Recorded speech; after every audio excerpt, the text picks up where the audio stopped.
Right, welcome everyone. I believe we should be live now. So I am Kelsey Atwood, Tour and Public Program Manager for the American Revolution Institute of the Society of the Cincinnati, and I'm delighted to welcome you to our virtual authors talk. The Society of the Cincinnati is the nation's oldest private patriotic organization. George Washington and the officers of the Continental Army founded the society at the end of the Revolutionary War to perpetuate the ideals and memory of the American Revolution. The American Revolution Institute of the Society of the Cincinnati carries out the Society's public mission to promote knowledge and appreciation of the achievement of American independence by supporting advanced study, exhibitions and public programs, preservation, and providing resources to classrooms. Our program this evening extends beyond our usual Revolutionary War time period, but it centers on two subjects near and dear to our organization: George Washington and the capital city where our headquarters is located. George Washington envisioned and had a direct role in planning many aspects of the city that would house the young republic. In doing so, he created a landmark that gave the young democracy credibility, united a fractious country, and created a sense of American identity. Although Washington died just months before the federal government's official relocation, his vision and influence live on in the city that bears his name. Tonight, we are joined by Robert Watson, who will discuss his book, George Washington's Final Battle, the epic struggle to build a capital city and a nation. So let me tell you about our speaker this evening. Robert Watson is a distinguished professor of American history at Lynn University and the author or editor of more than 40 books, including The Ghost Ship of Brooklyn, An Untold Story of the American Revolution, The Nazi Titanic, The Incredible Untold Story of a Doomed Ship in World War II, and America's First Crisis, The War of 1812. He is a frequent media commentator and activist who has founded 3 nonprofit think tanks dedicated to civic education, political reform, and fact-checking political campaigns. And before I turn things over to Dr. Watson, this evening is split up into 2 components. First, Dr. Watson will give an introduction to his book and our topic, and then we will conclude this evening by inviting you all, our audience, to submit questions using the question and answer function on the bottom of your screen. So let's get started, and please join me in welcoming Dr. Watson. Okay, thank you, Kelsey, and thank you to everybody at the American Revolution Institute and the Society of the Cincinnati. I'm sharing my screen, so I hope you all can see that okay. Does it look okay, Kelsey? Looks good to me. Excellent, good. So welcome, everybody. I'm delighted to be here. I wish we were in person, but I just want to thank Kelsey and the whole team at the American Revolution Institute for being adaptable and creative and allowing us all to enjoy so many programs by Zoom and not being bound by space, being able to bring these programs to people all over the world. And I just saw we have someone joining us from Venezuela, so that's wonderful. So I'm an historian, as Kelsey said, and I'm properly nerdy about my history, a huge George Washington fan. And I love when I visit Washington, D.C., my favorite city in the U.S., to frequent the American Revolution Institute. And I always enjoy the exhibits there. And of course, it's a real delight to be affiliated with anything having to do with the Society of the Cincinnati. So with that, let's jump into this. And let me tell you why I wrote the book and hopefully give you some information and stories that are new. And I look forward to the Q&A, of course, which is always the favorite part of my programs. So I wrote the book essentially for 2 reasons. Number one, I love the capital city. I taught at Georgetown earlier in my career. My publisher is Georgetown University Press. My son's a junior in the city, and I'm always in Washington, D.C., either to speak or to be a tourist or to do research at the Library of Congress and other facilities. So even though I love our capital city, and we all love our capital city, I found that very few people know the story behind it.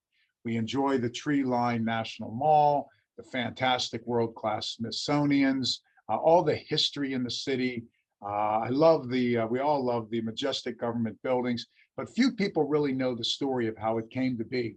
Why was our permanent capital, our seat of government, where it is now? What about the politics behind it? So I really wanted to tell the story of how the capital city came to be. And George Washington and several of the other founders and then the framers during the heated debates of the hot, humid summer of 1787, the Constitutional Convention, he wrote and they wrote that of all the debates during the Constitutional Convention, the one that was the most heated, the most difficult, the one that had the opportunity of maybe derailing the entire project was the location of the capital city. So I wanted to tell that story. The second reason I wrote the book was I think George Washington, of all the founders, is the hardest to know. He, more than anyone else, comes across from history as more myth than man, more monument than flesh and blood, right, everyone?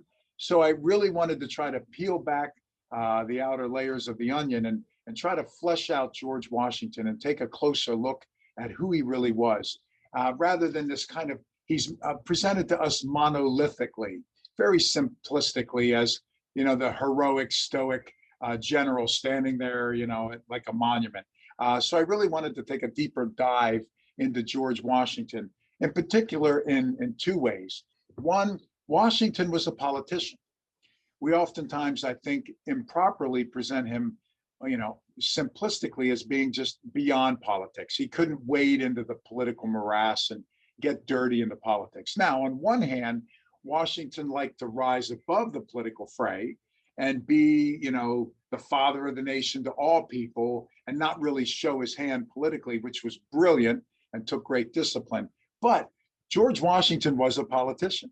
He was more than capable of diving into the mud.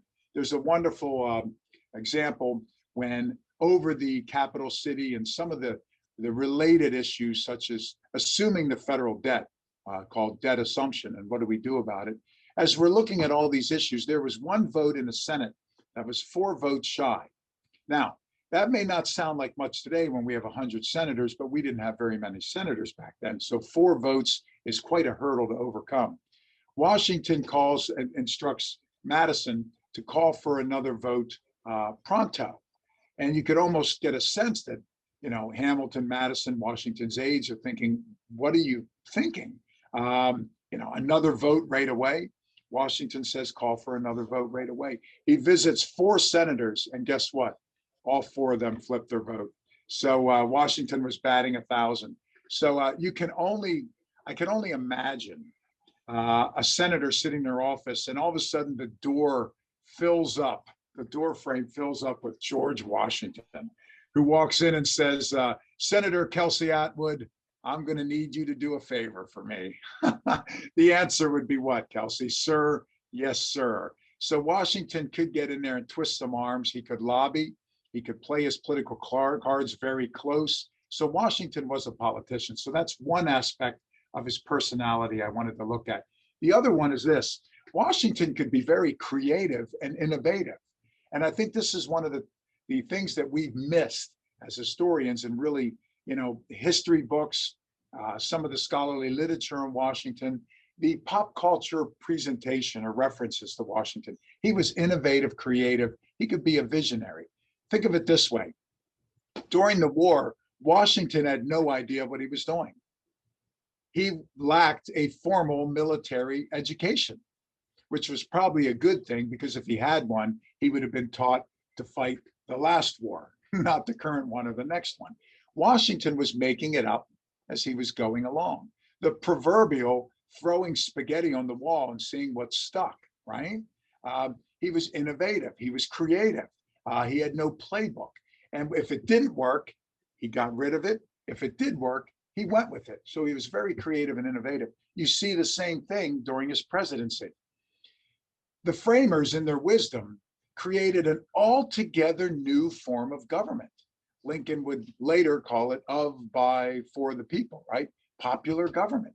And there was no office in history like the President of the United States. Washington didn't have a template. He didn't have a role model. He didn't have anyone else from history he could look at. Our government was entirely new. We went well beyond what the Roman Senate had tried. We went well beyond what the classic Greek philosophers, Socrates, Plato, Aristotle, had contemplated in terms of democratic governance. So Washington didn't have a blueprint. Moreover, Article 2 of the Constitution, which is about the presidents, Article 2 is extremely vague. It says almost nothing. It says the president shall host a State of the Union address, quote unquote, from time to time. That's pretty much all it says.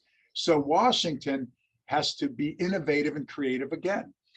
We see him for a second time, making it up as he goes along.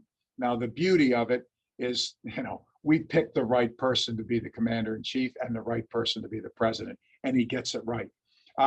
Now, I think nowhere else do we have a better example of George Washington, the politician, and George Washington, the visionary, than what? The creation of the capital city, which is what the book is about and what we're here to talk about tonight. So I think this gives us the perfect example to really reveal these sides of Washington that we maybe aren't as familiar with. So what are we familiar with? Well, all of you, by definition of you being a part of this wonderful institute and society, you're all George Washington aficionados. So what do we know about Washington? Well, I don't think I've ever given a speech on George Washington or taught a class where someone doesn't say, he cut down the cherry tree, right? And I say, well, no. The cherry tree story comes from a preacher turned bookseller, Parson Mason Locke Weems, W-E-E-M-S. And the story goes as follows, that George's father, Augustine, got him a hatchet, and Augustine Washington had a fruit farm. And one day he goes out and sees that someone had hacked one of his trees. So Augustine says, George, who killed my cherry tree? And of course, young Washington says what? It was I, father, for I cannot tell a lie. Now, if my son or daughter had said that to me at a tender age, I would have been more worried about them for being awfully precocious, right, everyone, than if they had just said, yeah, or tried to lie their way out of it. The problem was that story appears to have been a figment of Weems's imagination. It appears around the year 1803 in about the 4th or 5th edition of Weems's book. George died on December 14th, 1799. And Weems had a book printed about Washington, but it didn't sell well. So it seems that he decided to make up his own book. And then around, as I said, about 1803, about 4 years later, several editions into it, this story appears. The other thing everybody always says to me is, he had wooden teeth, right? Well, no, he didn't. How do we know this? Some of his dentures survive. We also have letters written to a London merchant, Robert Carey, C-A-R-Y, where George talks about his dentures. Also, Dr. John Greenwood, he was George's dentist. They exchanged letters. We know that the teeth were made out of steel, springs, gold, hippopotamus ivory, horse and human teeth. Wow, really, really an uncomfortable, and Washington complained about his dentures constantly. So even, where did the wooden come from? We're not sure, but there is a letter that was exchanged between the dentist, Dr. John Greenwood, and George Washington, where George is complaining about his teeth are discolored. He liked port. He drank a lot of wines and it discolored the teeth. And Dr. Greenwood made him look wooden, I guess you could say. And Dr. Greenwood is telling George how to clean the teeth. So that brings me to the focus of the book. So after the revolution, as we all know, ran from 1775 to 1783. So a long war. It left the country in ruin. The British had blockaded much of the eastern seaboard. Therefore, trade, commerce, transportation, a lot of that had stopped. People had lost their livelihoods. A very, very difficult period. Washington was only able to get back to Mount Vernon once during the war, and he loved Mount Vernon, was eager to retire back to his beloved vine and fig, the biblical reference that he frequently used. But duty would call once again, and Washington would not be able to retire quite yet because there were additional tasks remaining before him. Washington identifies in that critical post-war era. So from 1783 to 1787, when we have the Constitutional Convention, he recognizes essentially four problems facing the country. Number one, it's doubtful whether the nascent republic, this fledgling experiment in democratic government, that it will endure. Our currency's worthless. We can't even pay our veterans. There was a near mutiny in March of 1783 at George Washington's headquarters at Newburgh on the Hudson in New York, when a group of disloyal officers darn near mutinied. There was another cabal or mutiny in June 20th of 1783, when unpaid veterans and a rowdy mob in Philadelphia attacked the building we now know as Independence Hall, with legislative leaders trapped inside. So two close mutinies. Our currency is worthless. We can't pay back our European loaners. We can't field a government. We are dealing with the Articles of Confederation, which was wholly ineffective and inadequate. So the first problem, will the government endure? Will this new experiment, these United States, we oftentimes see United States being written in the plural, capital letter S, states, small letter U, united, describing it. These, plural, United States. Afterwards, we begin to see capital letter U, united, noun, the United States. So one, will the country endure? That's the first problem Washington identifies. Second problem he is concerned about, factionalism and sectionalism. We're seeing the two nascent political parties emerge, two factions, the Federalists and the Anti-Federalists. The Federalists being folks like Adams, Hamilton, Ben Franklin, John Jay. Washington would be a Federalist, but he didn't say much about it. He tried to transcend these political factions. The Anti-Federalists, Jefferson, Madison, Monroe, the Virginians, of course, favoring less government. The Federalists favoring a stronger government, a stronger national government, a stronger presidency. So Washington, secondly, is dismayed by these factions, which are much like our political parties today. When the Federalists said yes, the Anti-Federalists automatically said no. And we had an early version of gridlock. Sectionalism was part of that second problem also. We're seeing a north-south rift that would come to define the years after the war, of course, lead to a civil war, and I think still are part of the American political character, unfortunately. So there's a north-south rift. Washington is dismayed by this. So that's the second problem. The third problem he identifies, we have no credibility in the eyes of Europe. Europe sees us as a cultural backwater, an upstart, and in a way we were. So if we don't have any credibility in the eyes of Europe, how are we going to pay them back? How are we going to conduct diplomacy, treaties, alliances, trade? So that's the third problem. And the fourth problem Washington identifies is we lack a sense of national identity. There was no American writ large spirit, no large American culture. If you were to meet, I don't know, Thomas Jefferson in 1776 and ask him about his nation or his country, he would say Virginia. So we did not have that American ethos or national identity. So those are the four problems Washington sees, the lack of a national character. How do we remedy and address all four of these problems? Washington knew in those post-revolutionary years, and you can see from the quote I put at the top of the screen here, Washington says, with our fate will the destiny of unborn millions be involved. He knew what we were involved in, and this was something much larger than himself. Washington's concern was these four issues are going to fester. One way to address these four problems is to create a glorious capital city, a city for the ages, as he would say. This great capital city would imbue the people with a sense of national identity and pride. It would give us credibility in the eyes of Europe.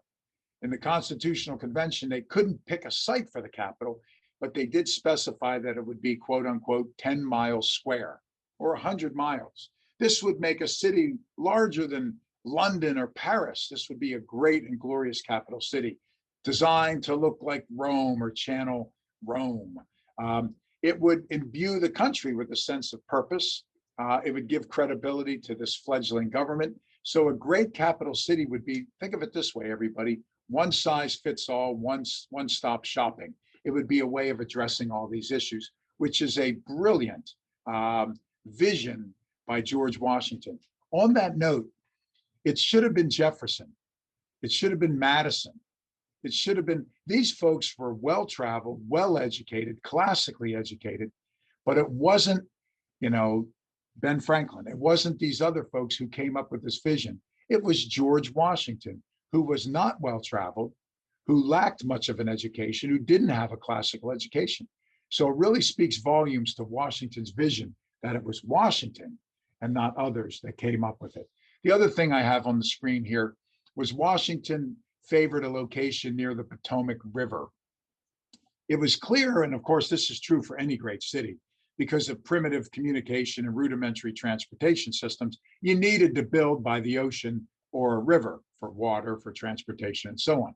So they looked at the Hudson, they looked at the Susquehanna, they looked at other great river systems on the eastern seaboard. Washington always favored the Potomac. Now it's kind of cute. It was said that Washington had, some of the other founders said that he had Potomac fever. Washington was obsessed with the Potomac. In a way, it makes sense. It's what he knew. Washington canoes much of the distance of the Potomac, mapping it, charting it, studying it. He knew the Potomac. He would later invest in it. But Washington was a bit naive. This is kind of cute. He at one point says that the Potomac would be equal to the Seine, the Danube, the Rhine, the Thames, all put together. Well, not quite, but we can forgive George that because he wasn't well-traveled, but he loved the Potomac.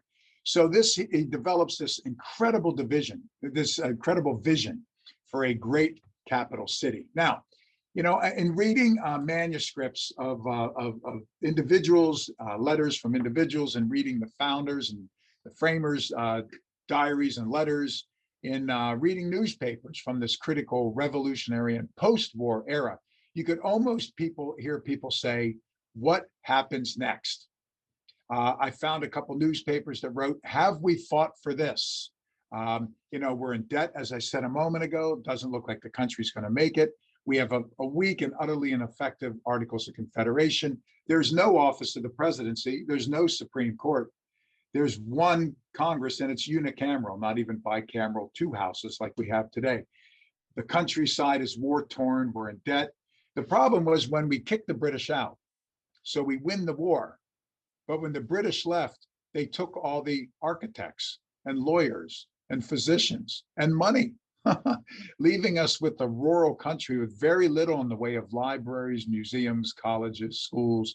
So that created a new set of challenges. So that's the set of challenges that Washington is looking at in the post-war era. I've made a list here of some of the cities under consideration for the capital. So we go a full 25 years without a capital city, from the start of the revolution in 1775 until Washington, D.C. opens up on November 1st, 1800, a full quarter century. Think of it this way, everyone. If you win a war and you create a new government, it's no way to create a new government to not even have a permanent seat of government or capital city. We went the entire way, as you all know, through the revolution without a capital. We had interim capitals. And in the post-war years, we didn't have a capital city. Here's the list. This is a partial list. And one of the problems, in addition to not having a capital, was parochialism. In New York, for example, folks in New York City did not want Albany to have the capital. And folks in Albany did not want Kingston to have the capital. And folks in Kingston did not want Poughkeepsie to have the capital. And folks in Poughkeepsie didn't want New York City to have the capital. Let me add to that. Folks in Maryland didn't want New York in general to have a capital, and New Yorkers didn't want Maryland to have a capital. In Maryland, folks in Baltimore didn't want it to be in Annapolis, and folks in Annapolis didn't want it to be in Baltimore. So parochialism. So this is the the gridlock, the morass that Washington wades into. Everybody wanted the capital in their own city. One of the reasons, of course, is pride in your city. But a more pragmatic reason was this: economics. Because the country was so broke and devastated economically from the war that everybody knew if your city hosts the capital, you're going to have the government moving in, the Congress, the military. There's going to be a construction boom, and it's going to be an economic windfall for your city. So with all this infighting over where the capital should be, Washington is part of the original group of folks who proposes this radical idea that why don't we build the capital where there's nothing? This must have sounded utterly mad to everybody else. We're going to build the capital out of a location that was made up of bogs, woods, and fields. And we're going to build a brand new capital city. And we were broke. How are we going to do it? That's another question. But Washington, what we see here is something, another thing that's very interesting. We have an altogether new form of government, brand new form of government. We're now going to build a brand new capital city where there was nothing, and a new kind of capital city. Therefore, the government and the capital are going to grow up together. And this new capital will inform and shape the type of government we have, and vice versa. So that's the thinking. Now, not only did we not have a functioning capital city and no capital, we didn't have a functioning government, as I said a moment ago. The Articles of Confederation were utterly ineffective. Again, I read newspapers and letters where people were saying, have we fought for this? What happens next? Here's some quotes from Washington. During the Constitutional Convention, it was a heated summer in Philadelphia. Issues like the 3/5 clause, how do we pick the president? And we come up with the Electoral College, and a lot of questions about this altogether new form of democracy. But the one debate that was more difficult than all the others was a capital city. George Washington calls it the most intense and explosive debate of the first session. He also said, selecting the seat of government is pregnant with difficulty and danger. He worried that this issue of picking a government, if it was in the North, the South wasn't going to come on board. If it was in the South, maybe the North wouldn't want to come on board. If it wasn't in Virginia, would Virginia recognize it? The joke back then was, only in Virginia are all geese swans. I guess I can tell that joke because I went to college in Virginia.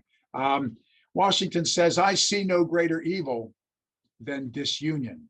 And he was concerned that this debate over a capital could lead to disunion. Ben Franklin even at one point proposes that we have multiple capital cities. There was even a proposal that we move the capital around, leading to a wonderful joke because Congress was so unpopular. Here was the joke. They said, why don't we build a Trojan horse? We'll hide Congress inside, and at night we'll wheel it into a city. Congress can quick get out in the morning, do its business, and run back into the Trojan horse, and we'll wheel it to the next city. So this is the state of the debate at the time when Washington proposes an altogether new capital city. I refer to this as the other founding debate. We know about, as I said, the 3/5 clause and the Electoral College and the role of the Supreme Court and so forth and so on. But the other founding debate was the capital. And you can't create a nation without a permanent capital. The debate was over where should it be, its location, its size, issues of jurisdiction. So for example, I said in June 20th, there was an uprising, not unlike perhaps the January 6th nonsense, the assault on our capital, which was just despicable. There was one in Philadelphia. The concern was what the founders began to realize is the capital city could never be within a city or within a state, because if it's within a city, it would be beholden to that city, maybe the city's laws or the city, elected officials. If it's inside a state, it would be a part of that state, beholden to those state laws when the capital needs to transcend it.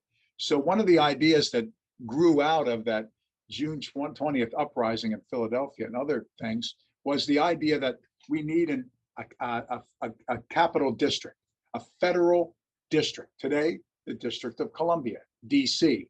So our federal government will be independent of, away from, not beholden to the jurisdiction of any particular city or state, thus DC today. So that's where that comes from. Also, the issue of how to pay for it. We were broke. How do we pay for this great new city, this Rome on the Potomac? And of course, the other issue was who was going to build it.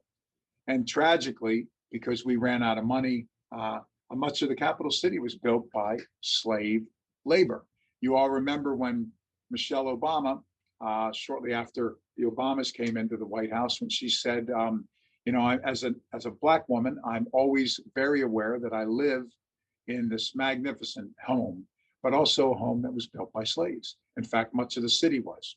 When John Adams would move into the capital city as the first resident of the city, November 1, 1800, and the first person to live in the building now known as the White House, Adams and then later Abigail, when she came, they were aghast to look around and see everywhere they looked, slave labor building the city. Kind of ironic that slave labor builds the Capitol, this wonderful temple of liberty and freedom and democracy.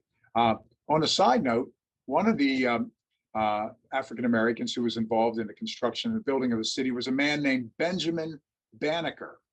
Banneker was a former slave, self-taught astronomer, architect, surveyor, mathematician, and he was a part of the team that surveyed the capital city. George Washington, as you all probably know, was a surveyor.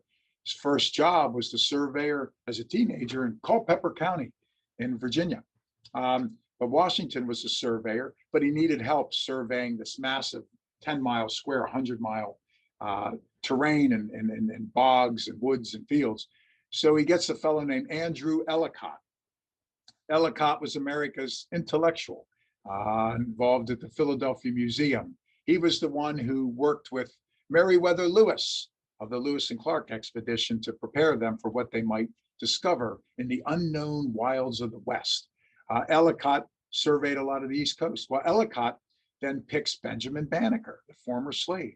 So a former slave helped to design the city, and slave labor built much of the city. 10 miles square. So here you see in Article 1, Section 8 of the Constitution, the framers could not decide on where the capital should be. You know, they were able to resolve so many of these other debates on the role of Congress, bicameralism, the notion of a veto, elections, but they couldn't resolve the issue of a capital. All they could say was that it would be 10 miles square. They couldn't say where it would be and how it would be built. So here was the agreement. The interim capital would be in New York City while they figured out the capital. And there you see on the left, you all recognize that, that's Federal Hall in New York City, which is right there on Wall Street, right near the stock exchange, everyone. Just down the street from, I love the American Revolution Institute in DC, but in New York City, I love Fraunces Tavern. Now it's a museum and it looks like it did in the 1770s and 80s. And George Washington and a lot of our leaders used to go there to eat. So it's right down the street from that. And it's adjacent, as you're looking at the building on the left, is Trinity Church, where Alexander Hamilton and a number of other noted people are buried. The home that Washington governed from in New York City is what you see, Cherry Street home on the right there. So New York would be the interim capital until they figured things out. Here's the problem. No one liked New York City. Thomas Jefferson said of New York City, spring and fall, they never have. As far as I can learn, they have 10 months of winter, 2 of summer. Poor New York. Representative Fisher Ames, a congressman from Massachusetts, who was a real hoot. He said he longed for the air and company of, Massachusetts, but he wrote, New York City is overrun by hogs, dogs, and garbage. So nobody liked New York City. So they had to figure out, what are they going to do about a capital? And that was decided, everybody, in one of the most famous dinner parties in history. You're all probably aware of it, if for no other reason than it's part of the Broadway musical Hamilton. Kelsey, I won't wrap the rest of the lecture, though. I will spare everybody from that. But I used to always call this the most famous and influential dinner party in history because it really was important. But probably 20, 25 years ago, I was giving a lecture about this dinner party, and a woman in the audience really yelled at me. And she said, "That's not the most famous dinner party in history." And I said, "I'm sorry, what is?" She said, "The Last Supper." I said, "Okay, given." You make a good point. So ever since then, I refer to it as the second most important dinner party in history. So if anybody knows of another one, let me know, and maybe I'll make it the third. So the dinner party took place on June 20th, 1790 in New York City at the home that Jefferson was renting at 57 Maiden Lane. And the three people at the dinner party, and you can see from the picture, it's Jefferson and Madison, as well as Alexander Hamilton. So this is the dinner party. Here's the problem. Jefferson and Hamilton always butted heads, as you're probably aware. Jefferson would emerge as the leader of the anti-Federalists. Hamilton would emerge as the leader of the Federalists. These guys were polar opposite. Jefferson was from Virginia in the South. Hamilton was from the West Indies, Nevis, St. Croix, but then moved to New York City in the North. Jefferson was a slave owner. Hamilton was an abolitionist. Jefferson was old money. Hamilton marries into the Schuyler fortune, new money. Jefferson is sort of shy and retiring. Hamilton is loud and audacious. These guys were polar opposites and did not like one another. George Washington, yet again, brilliantly, how blessed we were to have him as our first president, Washington brilliantly puts both Jefferson and Hamilton in his cabinet. Long before Doris Kearns Goodwin wrote of Abraham Lincoln's genius in creating a feuding fraternity, a team of rivals, Washington did just that, bringing in Hamilton on one side and Jefferson on the other side. Now, the problem for Jefferson is whenever these two guys fought, who did Washington always side with? Hamilton. Not only was Washington more aligned with Hamilton politically, he would have been a Federalist, but Hamilton was the son that Washington never had. And Washington, of course, was the father that Hamilton never had. He was born illegitimately in the island of Nevis, 6 by 9 miles in the West Indies. Jefferson always came up short whenever he and Hamilton fought. So the night before the dinner party on June 19th, Jefferson's waiting outside of Washington's home, and he hears a great commotion. And Hamilton comes out looking absolutely dejected. Hamilton and Washington have a huge fight. So now there's a rift between the father and the son. So Jefferson, being an opportunist, is going to strike. If I can strike now, when Hamilton and Washington are separated, I can maybe get my way instead of Hamilton getting his way with all these big issues. So he invites Hamilton to dinner the next night. And Jefferson invites his close friend and mentee, James Madison. So now it's 2 against 1, the Virginians against Hamilton. Now, Jefferson's letters and Hamilton and Madison's letters about this dinner party no longer exist. So what we have to do, we have to piece together the story from what we know, the couple secondary sources, and also the debates and the way the debates ended up, so we can infer some things. So here's our best guess. So at the dinner party, Hamilton and Jefferson solve all these big problems that are facing us. 2 in particular, and I'll talk about others. One is, where should we put the capital city? Secondly, what do we do about the debt? We're utterly broke. The notion of debt assumption and handling the debt. So Jefferson realizes that he's got 2-to-1 advantages on Hamilton, and Hamilton's depressed. So Jefferson thinks he's going to get everything he wants. So what about the capital? Jefferson and Madison say, the Southerners, it needs to be in the South. If we don't have the capital in the South was no longer going to cooperate, compromise, or participate. Man, they might not even sign the Constitution. That kind of a view, they might not adhere to it. The agreement from 3 years earlier at the Constitutional Convention. So will the South go along with it? Maybe not. Virginia wants the capital in Virginia. The South wants it in the South. It seems to Jefferson and Madison's amazement that Hamilton agrees. Okay, we'll put the capital in the South. Why? Hamilton had insider information. He already knew that Washington was eyeing up the location on the banks of the Potomac on land already donated from Virginia and Maryland.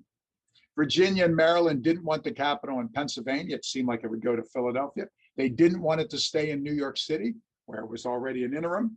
So Virginia and Maryland cooperated, donated land, and Hamilton already knew that Washington was eyeing it up. So what Hamilton did, unbeknownst to Jefferson, he gave away something that was already decided, and he appears to have played dumb. So he plays Jefferson like a guitar. Now, the second issue is, what about the debt? We were in debt. We couldn't pay our veterans, couldn't pay back on those who had loaned us money. So what are we going to do about the debt? Hamilton's position was, we need to pay the debt. The South, their position was, in Virginia's, we're not paying. We don't want taxes. We're not going to contribute to the debt. And the North could not pay the debt. Massachusetts, New York, and Pennsylvania shouldered much of the fighting and cost of the Revolution, as you all know. So when Virginia and the South announced through Jefferson and Madison that we're not paying the debt, to their amazement, Hamilton says, okay. It looks like the government's going to collapse. Here's what Jefferson and Madison didn't realize. Hamilton again dupes them completely. The South won't pay, the North can't pay, which means what? We need the federal government to pay the debt. If the federal government's going to pay the debt, we need a strong national bank. Who creates the national bank? Hamilton. We need a strong treasury. Who's the Treasury Secretary? Hamilton. We need a currency. Who plays a role? Hamilton. So Hamilton wanted a strong, active national government. Jefferson, Madison, and most of the Southerners wanted a weak federal government and wanted state power. But by Jefferson and Madison saying we're not paying the debt, the only way to handle things, we needed a strong treasury and a strong active government. They played right into Hamilton's hands. Jefferson would later write that when he realized what had happened, it was the low point of his political career. One of the other things that would be later handled, and all this would be determined in, I wrote it on the screen for you, the Residence Act of 1790. It says the interim capital will be in New York City for a year, then we'll move to Philadelphia for 9 years, and that during that decade period, we'll build the capital city, and then they'll move to the capital city. So that's where it came out of. That was the Residence Act and the deal. Here's another issue. What should the capital city look like? Here we can see what I always call the politics of architecture, or I guess you could say the architecture of politics. The politics of architecture being this: Jefferson and most of the Southerners wanted a weak federal government. So what did they want the capital city to look like? Jefferson envisioned a small federal town, one-story, simple brick buildings. Each one would be separated by forests and fields. Therefore, the politics of architecture, if you have one-story simple brick buildings, are you going to have a strong, active federal government? No. Power is going to be at the state level. Washington wanted it to look like Rome. He wanted to borrow from ancient Greece. He wanted columns and marble and majestic, great buildings. That would lend itself to what? An active, strong federal government. So that was the deal. Jefferson says, as part of the deal, why don't we create a competition? How democratic and simple is that? Whomever wins the competition gets to design the capital. We'll go with that plan. It appears that Hamilton goes along with it, but Jefferson didn't know the following. Jefferson, it appears, anonymously submits his own plan. Then Jefferson says, why don't I serve as chair of the committee that picks the winning plan? Gee, thanks, Tom. He picks his own plan, but then when they present it to Washington, Washington says, no, we're going to go with the plan I want. And you're looking at the fellow who designed it. This is L'Enfant, Peter Charles L'Enfant, the Frenchman who designs our capital city. In many ways, he was the perfect person. America lacked a lot of trained architects. L'Enfant was classically educated, and trained in architecture and engineering in Paris. Number two, L'Enfant served during the Revolution, the Society of the Cincinnati. He plays a role in it, right, everyone? Washington knew him. He served with great bravery during the war. He was a Mason, part of the society. Washington knew him, trusted him, liked him, and he was classically educated. Most importantly, L'Enfant shared Washington's vision for a majestic Rome, a glorious capital city. And here in L'Enfant, you see what we know, what Kelsey, as a resident of Washington, D.C., knows well, the grand Romanesque boulevards. And where these boulevards intersect, what do we have? Public squares. And Washington and L'Enfant wanted them filled with memorials and monuments. I admit I'm a monument nerd. I love to drive around the city and, oh, there's Daniel Webster, or there's so-and-so. I love seeing all the memorials and monuments. This is part of L'Enfant's vision, completely opposite of Jefferson's vision. Here's L'Enfant's draft of the city. You can see it. It looks like Washington today, right, everybody? Here, where my cursor is, there's the National Mall, right there. Now, L'Enfant would claim he quit. Some would say he was fired. Both happened around the same time. He was a diva. He was brilliant, but very difficult. So he was removed, but Washington retained his plan. What about the White House? There was a design contest for that. But again, Washington doesn't like the designs. He hears about some beautiful architecture in Charleston, South Carolina, designed by an Irishman, James Hoban. Washington travels to see it, falls in love with it, invites Hoban to submit a design. Hoban does, and he wins the contest. Basically, Washington handed him the award. So what's interesting is our Capitol was designed by an immigrant from France, and our White House is designed by an immigrant from Ireland.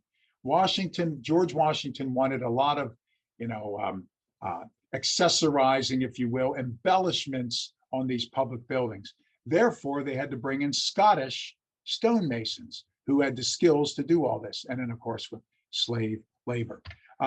There's Hoban's design for the White House. You all recognize it, the Oval Room, and that's his original sketch for it. Let me bring this to a close by saying that one of the early ideas for naming the city was Washingtonopolis. Do you like that, Kelsey? Washingtonopolis? No, I know. I'm not sure if I'm scared of it or if, the nerdy side of me says, that's kind of interesting. But yeah, ultimately, I would say no. Thank goodness we just went with Washington instead of Washingtonopolis.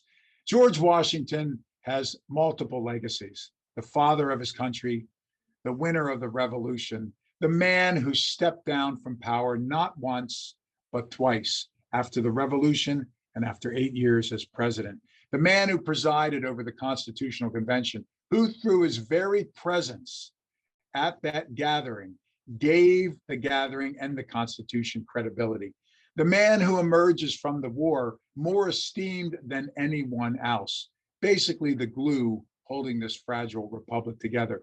But I would submit that there's another great legacy to Washington, and that is the capital city. Washington helps pick the location, helps to survey it. He picks the architects, he picks the commissioners, he helps sell the plot of land, he visits the site regularly. He lives 2 years beyond his presidency. And when he leaves, he stops to visit this. He leaves Philadelphia, where he governed from. He visits the city. Washington, through letters, stays intimately involved in the details of the city. What's tragic is the city that he designed, that he founded, his great legacy, opens 1 year after he died. We all say, as we look at historic colonial homes up and down the East Coast, Washington slept here, right, everyone? But this is the one place he didn't. The first person to move in was John Adams. There's the book that we're talking about, was John Adams, November 1, 1800. And it was not the glorious city that it is today. It was mud, construction. Adams and his wife complained that there was sawing and hammering at all hours, fields of mud and construction materials. They were, again, as I said earlier, upset to see slaves everywhere. When they moved into the White House, it wasn't the glorious building of today. There were only 6 rooms completed. The ceiling leaked. There was no place for Abigail to hang her laundry. It's difficult getting water. It smelled, it reeked of fresh plaster. John Adams sat down and wrote a letter that first night in the city, the great capital city. And he tells Abigail that the city and the building are in a state in which to be inhabited. So understated, he invites her to come join him, and she does.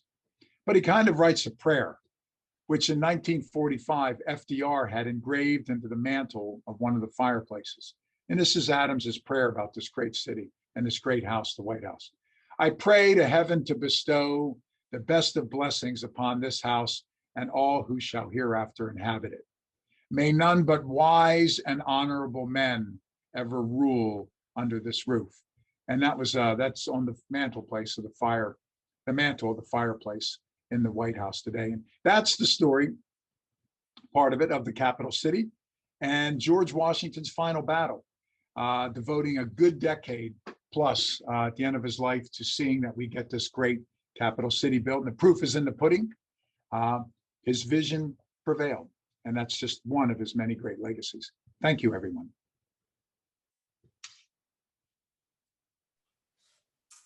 Wonderful, thank you. So I am looking in our Q&A section, so please go ahead and submit your questions there. But as they start coming in, one that I've seen a few submitted by a few different folks is about statehood for DC. Of course, George isn't here with us today, but if he were, what do you think he would say about DC becoming the 51st state? Yeah, it's always difficult, as you know better than anyone, Kelsey, being affiliated with the society and the institute. It's always difficult to figure out what George would say today. Having said that, I will say this, WWGD, what would George do is always a good thing, right? But I have my entire 30-year career as a professor been a staunch advocate for statehood for Washington, D.C. The population of your city is roughly 700,000 people. That's 200,000 more than Wyoming, who gets 2 senators, a representative, and full enfranchisement. DC is roughly the same size as Alaska and North Dakota and Vermont. And, so it seems to me in the year 2021, indefensible that we're not fully enfranchising almost 750,000 of our fellow citizens. Now, I think part of it dates back to racism, it must be said with all honesty, that as the Civil War was ending, and especially beginning with the Emancipation Proclamation on January 1st, 1863, and also a year earlier, Lincoln pushed for emancipation in the city and district as a test case. And then when the war ends, countless former slaves came to Washington, giving the city a very African-American, a very Black character to the city. And I think because of racism today, that has to factor into why we're not doing more. There is a snafu as we try to, if we were to create the 51st state there. The snafu is you have to have the territory vote on it. DC has voted for statehood. Then it has to go through Congress. But here's the real problem. The Constitution and the way the Residence Act of 1790 was set up is the capital city can never be under a city or a state. So Washington, D.C. can't be under this 51st state, be it the state of Potomac or what a lot of folks are calling the state of Douglas, named for Frederick Douglass, 2 S's at the end, a former resident of the city. So the state of Douglas or state of Potomac cannot be, the capital city cannot be under that. So what we'd have to first do, everyone, is you'd have to amend the Residence Act and you'd have to shrink the borders of the District of Columbia all the way down to just the National Mall. So DC would be the National Mall, running from around the Library of Congress and the 2 congressional buildings to the Capitol and all the way down to the Lincoln Memorial, from the Jefferson Monument to the White House. And that, cross would be DC, District of Columbia. All the rest would now become the state of Douglas or state of Potomac. Now, what about all the federal buildings? Because we have federal government buildings. That would be it would look like a gerrymandered congressional district, like modern art. Like we'd have to bring Picasso back, to draw the map and put an eye over there and a nose over there. But No, the federal buildings would not have to be in it. Today, the CIA building is not in DC. I mean, it's not in, it's in the Arlington National Cemetery. There's federal facilities in Arlington, Alexandria, et cetera, et cetera, et cetera, also in Maryland. So all we'd have to do is shrink that down. Then all the rest of it could be the 51st state of. Now, don't hold your breath, everybody. That means that the 51st state would get 2 senators and a representative. Obviously, the 2 senators would be Democrats because DC is very Democratic. So the Republican Party would never go along with this. The representative would be Democratic. And there would be a knockdown drag out because the House of Representatives is fixed at 435 ever since the late 1920s. So that means somebody would have to lose a member of the House. And that's going to be a knockdown drag out, whichever state would lose it. There's one exception to that. It was the Federal Apportionment Act of 1929 that set the House at 435. They used to keep increasing the numbers of members of Congress as the population grew. If they didn't fix it at 435, today we'd have 3,000 members of Congress. It doesn't work with 435 in the House. It really wouldn't work with 3,000. Hell, I don't think it'll work with 10 any longer. But so what they did in 1959, that's the last time we added states. We added Alaska, and then Hawaii, where I used to teach. The University of Hawaii is the 50th. So what they did was they amended that Apportionment Act, and they gave Hawaii 2 reps and Alaska 1, only interim. So instead of 435, we had 438 representatives. Then after the 1960 census, they reapportioned and took it back to 435. So we could do that and give DC a member and not take one away and then just change it after the 2030 census or something.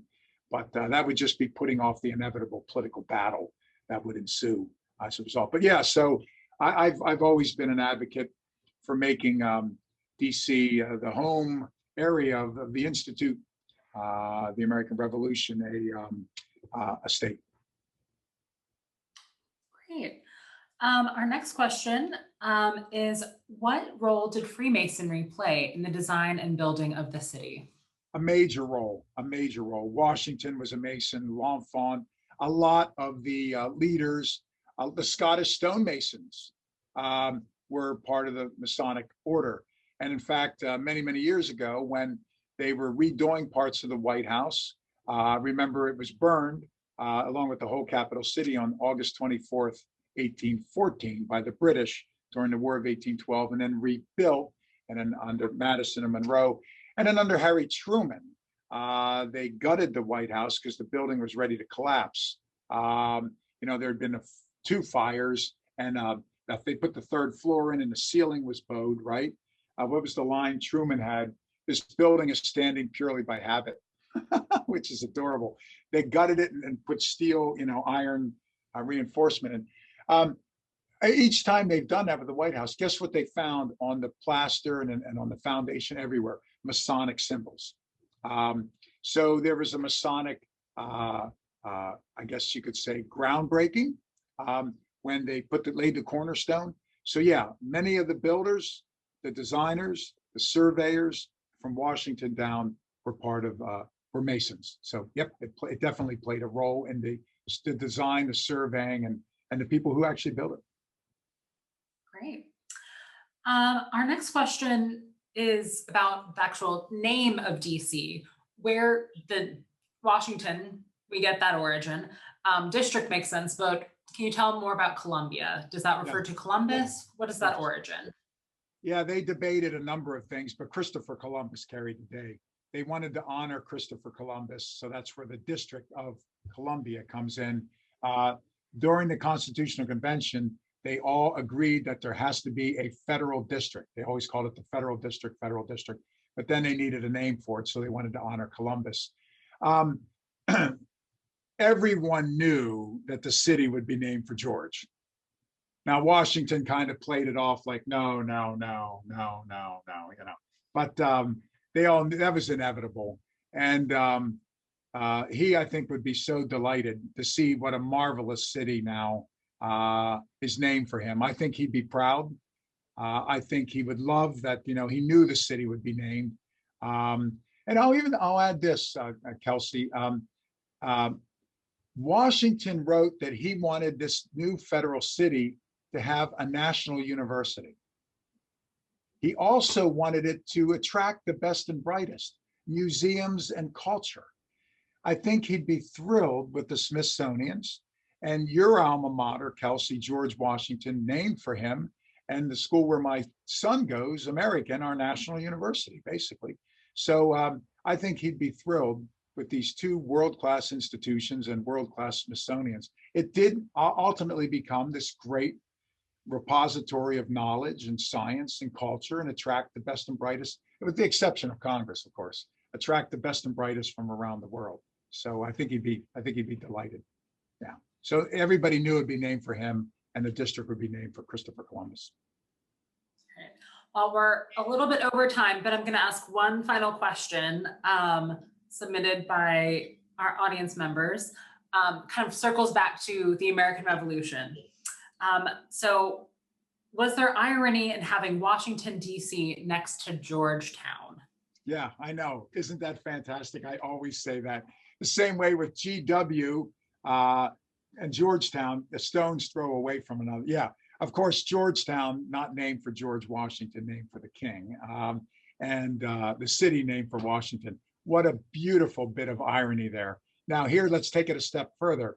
The Georgetown itself used to be in Maryland, but it was part of the land ceded to DC. So Virginia and Maryland both ceded land. So Georgetown was in Maryland, but it was brought into, the overall city and next to Washington, D.C., which is cute. Some of the land that Virginia ceded was eventually taken back, like Arlington, Alexandria. That was ceded, but it's now back in Fairfax and so forth. It's back in Virginia. We ran out of money, and the capital city and the federal district never turned out to be as massive as they had thought. It's still a good-sized city, a good-sized district, no question, but never turned out to be as big. So yeah, it's and I suspect, Kelsey, that adds a bit to the rivalry when Georgetown and George Washington and American play one another in sports. So it's that's a great irony. Yeah, I've always liked that. I'm glad somebody asked it. So yeah. Thank you to you. Thank you to the Institute. Thank you to the Society, and to all of you. We had like 20 or 30 there for a while. All of you for joining. Please support the Institute and the Society, and please join, and please continue to attend their wonderful events. And also, I hope you are motivated to pick up the book, George Washington's Final Battle. Thank you, everyone.